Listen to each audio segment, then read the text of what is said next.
टीमों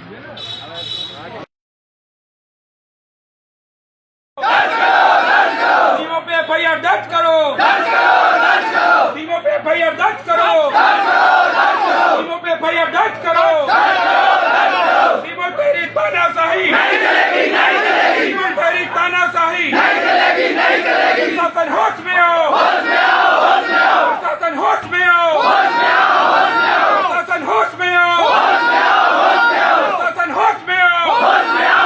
में हो ना हो, हमारा आवेदक कहाँ है?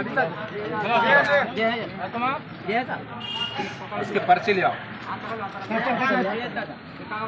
है कि आप भी ग्वालियर के हैं और ग्वालियर में एक फेमस डॉक्टर हैं लकवा पेशेंट के, सेंगर साहब।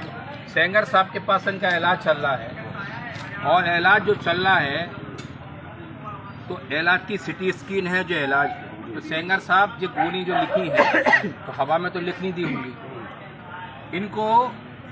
ये पहले से ही सीमो साहब से इस घटना से 24/6 की घटना से पहले से भी सीमो साहब के पास जा रहे हैं, संतोष दरोगा जी के पास जा रहे हैं। अब बताइए भैया, संतोष दरोगा जी के पास तुम कितने बार गए? रोज सीमो के पास कितने बार गए? 2-3 साहब के पास। ठीक, इससे पहले आप बताओ, आप लोग आप बताइए, बताओ तुम बताओ। सीमो साहब के पास गए, बहुत बार गए। नहीं वो बात बताओ। तनख्वाह काटी, क्योंकि स्टोरी इसलिए सुनाना चाहते हैं, जब तक आपको स्टोरी नहीं सुनाएंगे तो पूरी पिक्चर ही नहीं मालूम चलेगी। बताइए। ड्यूटी करने के बाद भी तनख्वाह काटी 20-20, 5-5, 10-10 दिन। और इसके कितने लोगों की चाटी थी? 20-20 लोगों। आप लोग अपने मुंह से बताइए, तुम लोग सरकार में से कम नहीं है, तुम लोग अपने मुंह से बताओगे, अपने मुंह जमाने। हाथ उठा के बताओ, अपने आप बताइए। है ना, हम लोग उनके पास गए कि हम लोग पालिका के कर्मचारी,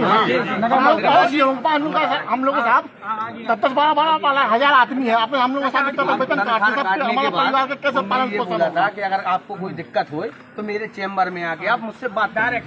तो सर जैसे हम लोगों की सारे लोगों की तबीयत तनख्वाह कट गई, हम लोग वो मैटर खत्म कर दी। चाचा को तकलीफ थी, इन लोगों ने जब 40 लोगों की, पिछले 40 लोगों की तनख्वाह काटी, पिछले भी काटी, तो मैंने अंदाज किया, क्योंकि मैं उस नगर पालिका का पार्षद हूँ, सदस्य हूँ।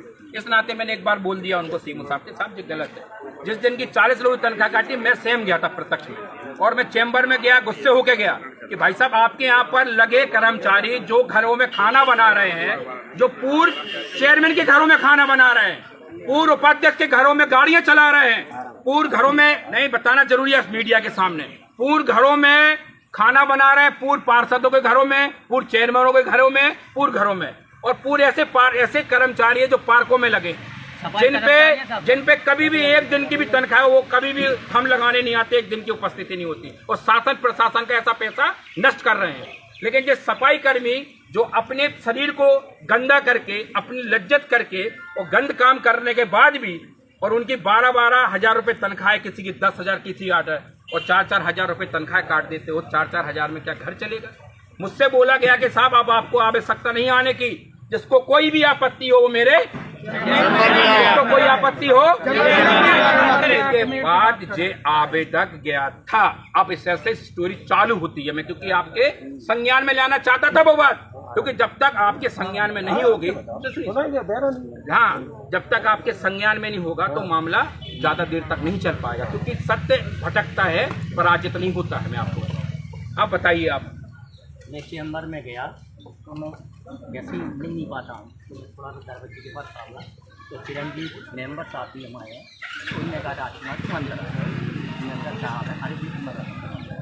मैं थोड़ा अंदर गया तो फिर बैठ नहीं चाहता था, लेकिन मुझे चिरंजीव ने कहा कि तुम बैठ। मैं बैठ गया, मेरे साथ थोड़ा काम कर रहे थे, बैठा रहा। इसके बाद जब उनका काम ख़त्म हो गया तब वो बोले तू आया कैसे और तू बैठा कैसे यहाँ पे? साले नेता हो के तू चैम्बर में घुसता है और बैठेगा, तू सोफा में बैठेगा, तो इतनी औकात तू सोफा में बैठेगा, चल बाहर निकल। मैं सब कैमरे लगे होंगे ना, हाँ लगे होंगे ना, सबको ओपन नहीं लगे, तो मैं बाहर निकल आया। ने कहा कि साहब आपको उसके साथ ऐसा नहीं बोलना चाहिए, वो भी एक कर्मचारी है, वो अपनी समझ से लेके आप सुन लेते, उसके बाद में कुछ भी करती।